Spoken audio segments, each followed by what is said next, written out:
The Galactic Council chamber hung suspended in the void between stars, a crystalline structure that defied conventional physics. Within its transparent walls, representatives from 47 species sat in concentric rings, their varied forms creating a tapestry of evolutionary diversity. At the center stood Lisa Chen, humanity's first ambassador to the Council, her dark eyes reflecting the distant galaxies visible through the chamber's walls. She had been speaking for less than 2 minutes when the Crove Knight delegate interrupted her. "Impossible," hissed Ambassador Thextel, his scales rippling with colors that denoted disbelief. "Your species has been spacefaring for barely 3 decades. The Dramath Collective has dominated the Outer Rim for 6,000 years." Lisa's expression remained neutral, though her fingers tightened slightly on the data tablet she held. "Ambassador, I'm not here to debate what you believe is possible. I'm here to deliver a formal complaint regarding the unprovoked assault on our homeworld by Dramath forces 17 standard days ago." A murmur rippled through the chamber. The Dramath delegate, a towering being of chitin and biomtalic implants named Warlord Kresnoth, rose from his seat with the grinding sound of servos. "Assault!" His voice boomed through the chamber's translation matrix. "We conducted a routine resource survey of the Sol system. Your primitive civilization should be honored that we took interest in your star." "A resource survey," Lisa repeated, her voice ice cold. "Is that what you call deploying 47 warships in Earth's orbit and launching kinetic bombardment weapons at our cities?" "We encountered resistance from unauthorized military installations," Kresnoth replied dismissively. "Standard protocol when primitives display aggression towards superior civilizations." Lisa touched her tablet, and a holographic display materialized above the council floor. It showed Earth from orbit, the blue marble that had given birth to humanity. Then the image shifted, showing massive Dramath vessels appearing in formation, their weapon ports glowing with gathering energy. "At 800 hours Coordinated Universal Time, your fleet emerged from faster-than-light transit directly above our planet," Lisa narrated, her voice steady despite the tremor of suppressed rage beneath it. "At 8:03, you hailed our orbital stations with a demand for immediate surrender. At 8:04, without waiting for a response, you opened fire on our research station Unity, killing 312 scientists and their families." The hologram showed the station exploding in silence, debris scattering like seeds in the void. The council chamber fell silent. Even Kresnoth seemed momentarily taken aback by the visual evidence. "You gave us 4 minutes," Lisa continued. 4 minutes before you decided to commit mass murder against a species you'd never even established diplomatic contact with. "Your point, Ambassador Chen." This came from High Arbiter Velshara, the Council's mediator, a being of pure energy contained within a crystalline matrix. "The Dramath have violated protocols, certainly, but this hardly seems worth convening an emergency session. We can assign reparations." "I haven't finished," Lisa interrupted, and the sheer force of her tone caused several delegates to shift uncomfortably. In galactic politics, where some species lived for centuries and conducted diplomacy with glacial patience, such directness was almost obscene. She advanced the hologram. Now it showed something the Council had never seen before, Earth fighting back. Alex Morrison appeared in the projection, humanity's youngest fleet admiral at 34 years old, his face gaunt from months of accelerated military training following first contact protocols. He stood on the bridge of the S-Defiance, humanity's first true warship, built in secret over the past decade after humanity had detected the Dramath's preliminary survey drones. "This is Admiral Morrison of the Earth Space Service," his recorded voice played through the chamber. "Dramath Fleet, you have committed an act of war against the sovereign territory of Earth. Stand down immediately or face immediate military response." Kresnoth's laugh was like grinding metal. "This is what you brought to the Council, evidence that your species has delusions of military capability.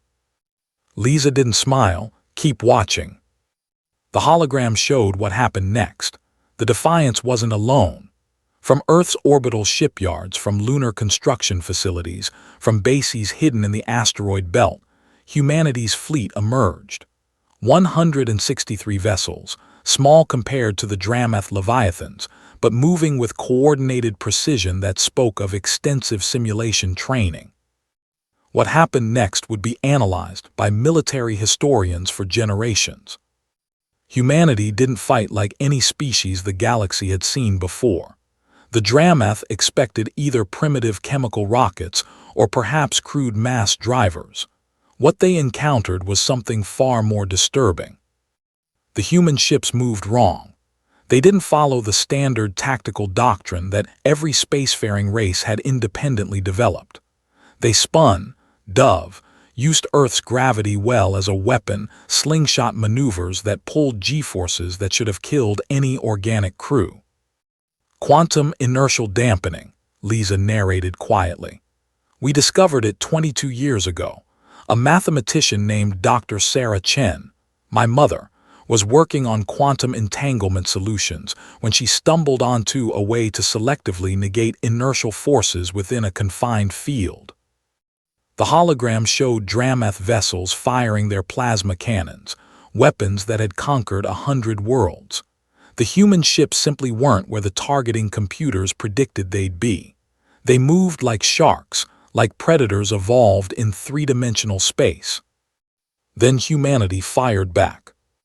Relativistic kinetic penetrators, Lisa continued. Tungsten rods accelerated to 0.97 lightspeed using quantum tunneling launch systems. No energy signature until impact. No defense once fired. The first Dramath vessel disintegrated, then the second, then 5 more in the span of 12 seconds. Impossible, Thextel whispered. The energy requirements alone. We built our civilization on splitting atoms and harnessing the power of stars, Lisa said. Did you really think we wouldn't apply that knowledge to warfare?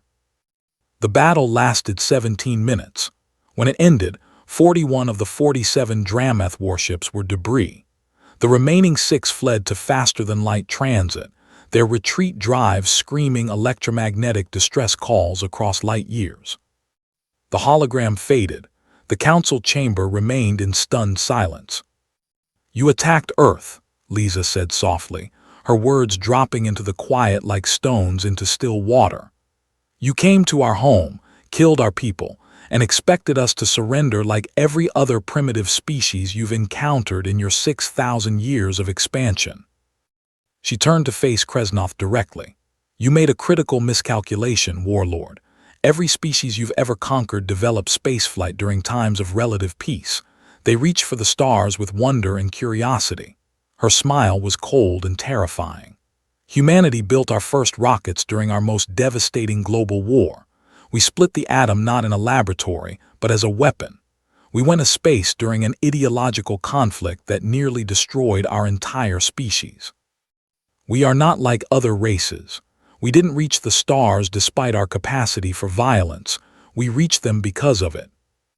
High Arbiter Velshara's crystalline form pulsed with colors that indicated deep concern. Ambassador Chen, your species' military capabilities are unexpected. However, this does not excuse. Excuse, Lisa's laugh was sharp. I'm not here asking for excuses, Arbiter. I'm here to inform you of the consequences. She tapped her tablet again. A new hologram appeared, Admiral Morrison, but this time the recording was recent, made less than an hour ago. Esteemed Council, Morrison's image said, while Ambassador Chen addresses you today, the Earth Space Service has deployed the Retribution Fleet to the Dramath home system of Kresnek Prime. 1,000 ships, each equipped with weapons systems specifically designed to counter Dramath defenses based on intelligence gathered during the Earth engagement. The council erupted.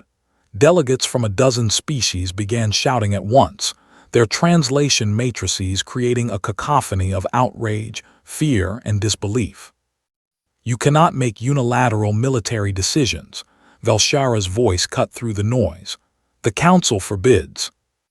The Council, Lisa interrupted, her voice sharp as a blade, was not there when the Drameth murdered 312 of our people. The Council did not defend Earth when we were attacked without provocation. You want to forbid us from defending ourselves. You should have forbidden the Drameth from attacking us in the first place. Kresnoth's voice was a roar. You dare threaten the Drameth Collective. We will mobilize every ship, every warrior. You'll do nothing, Lisa said flatly. She displayed another hologram, real-time footage from Kresnek Prime. Human ships held position around the Drameth homeworld, weapons powered but not yet fired. Because if you make one hostile move toward Earth or our fleet, Admiral Morrison has orders to reduce your civilization to its pre-industrial state. We've calculated exactly which orbital bombardments will eliminate your industrial capacity while minimizing civilian casualties. We're not monsters, Warlord. We don't want to kill billions, but we will if you force our hand. The chamber fell into horrified silence. This is madness, Thextel breathed. You're threatening to start a galactic war over a single skirmish. 312 people, Lisa said, and her voice finally cracked, showing the grief beneath the steel. 312 scientists, engineers, their spouses, their children. There was a 5-year-old girl named Emma on Unity Station. She wanted to be an exobiologist when she grew up because she just learned there might be alien life out there. Tears streamed down Lisa's face now, but her voice remained steady. The Drameth killed her without hesitation, without mercy, without even bothering to check if she was a threat. And you want to call that a skirmish? She wiped her eyes and straightened, and every delegate in that chamber saw not just a grieving woman but a representative of something they'd never encountered before. A species that carried both profound compassion and terrible wrath in equal measure. Humanity is offering the Council and the Drameth a choice, Lisa said. The Drameth will pay reparations for the attack on Earth. They will surrender their survey rights to the Sol system in perpetuity. They will issue a formal apology to the families of every person killed, and they will submit to a non-aggression pact enforced by third-party monitors. She paused. Or we go to war, and I promise you, the galaxy will learn exactly what happens when you awaken a sleeping giant. Kresnoth's form seemed to deflate slightly. For all his bluster, he could see the tactical situation clearly. His fleet was already beaten, his homeworld held hostage. Pride warred with survival instinct across his features. What assurance do we have, he said slowly, that humanity will not use these weapons against other species once you've demonstrated your power? You have my word, Lisa said simply. And before you scoff, consider this. Humanity spent 5,000 years fighting ourselves before we reached the stars. We know the cost of war better than most species you've encountered. We don't want galactic conquest. We want to be left alone to explore, to learn, to grow. But we will never, ever allow another attack on our home to go unanswered. High Arbiter Velshara's form pulsed slowly, processing the implications of everything they'd witnessed. This is unprecedented. A newly emerged species dictating terms to the Council. Then perhaps, Lisa suggested quietly, the Council should reconsider the protocols that allowed the Drameth to attack us without consequence in the first place. How many other primitive species have been destroyed before they could develop the means to defend themselves? The question hung in the air, and Lisa could see it striking home with many of the delegates. The galactic order they'd built was suddenly revealed as a protection racket, where the strong preyed on the weak with the Council's tacit approval. I move, said Ambassador Thextel suddenly, his scales shifting to colors of contemplation, that we accept the human terms and establish formal diplomatic relations with Earth as a sovereign and equal member of this Council. Other delegates began to voice agreement, then more, until even species that had initially objected were nodding their assent. Everyone in that chamber understood they were witnessing a fundamental shift in galactic power dynamics. Kresnoth stood alone in his opposition, his mandibles clicking with suppressed rage. But finally, with his homeworld held hostage and his fleet in ruins, even his pride had limits. "The Dramath Collective accepts these terms," he ground out. Lisa nodded once sharply and transmitted the recall order to Admiral Morrison. Within the hour, the human fleet would withdraw from Kresnik Prime, leaving the Dramath humiliated but alive. As the council session concluded and delegates began to depart, Velshara approached Lisa privately, their crystalline form pulsing with something that might have been respect. "You've changed everything, Ambassador Chen. The galaxy will never look at humanity the same way." Lisa gazed out at the stars, thinking of Emma and the 311 others who would never see them again. "Good," she said softly. "Let them remember that humanity can be peaceful and kind, curious and compassionate. But also let them remember this. If you attack Earth, if you threaten our people, you won't face a victim. You'll face a reckoning." And across 47 worlds, the message was received and understood. Humanity had arrived, and the galaxy would never be the same.